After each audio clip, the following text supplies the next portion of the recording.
News 18 বাংলার স্বাগত, সঙ্গে রয়েছে আমি অমৃতা। সোমবার রাম মন্দিরের উদ্বোধন, প্রাণ প্রতিষ্ঠার 3 দিন আগে প্রকাশ্যে রামলালার মূর্তি।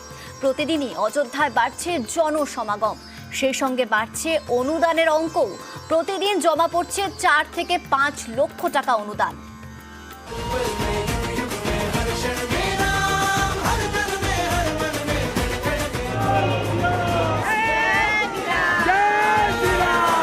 সোমবার রাম মন্দিরের উদ্বোধন, রাম নামে এখন জমজমাট অযোধ্যা।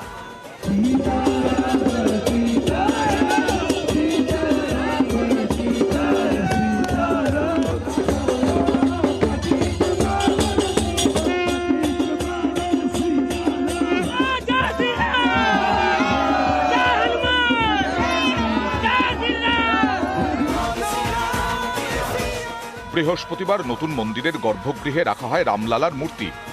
শুক্রবার প্রকাশ্যে এলো সেই মূর্তির ছবি।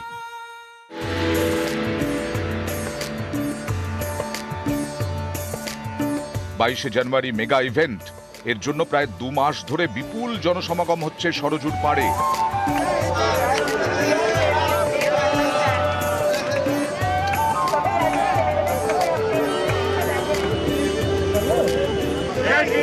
অযোধ্যায় ভিড় বাড়ছে, সেই সঙ্গেই বাড়ছে অনুদানের পরিমাণ।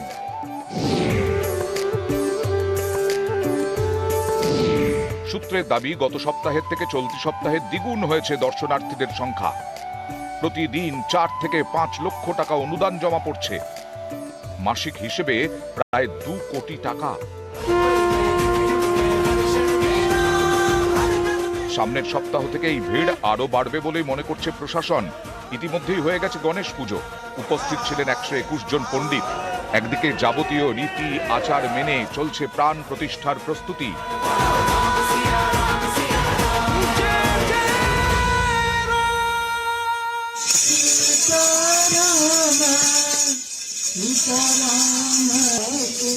অন্যদিকে রাম মন্দির উদ্বোধন ঘিরেই নানা জায়গায় চলছে নানা কর্মকাণ্ড।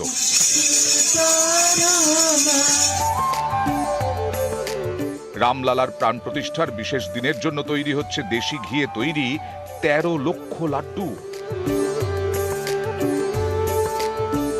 এই লাড্ডুগুলি প্রসাদ হিসেবে দেওয়া হবে দর্শনার্থীদের। ভিআইপি অতিথিরাও পাবেন লাড্ডুর প্যাকেট।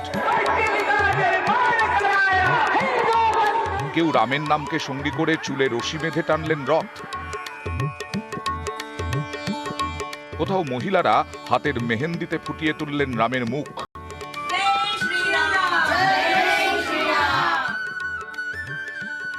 সব মিলিয়ে রামলালার প্রাণ প্রতিষ্ঠা ঘিরে প্রস্তুতি তুঙ্গে।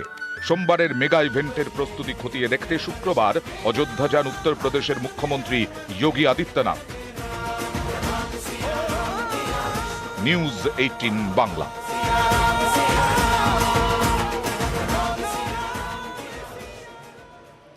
রাম মন্দিরের উদ্বোধনের কাউন্টডাউন তো শুরু হয়েই গেছে, সেজে উঠেছে অযোধ্যা নগরী।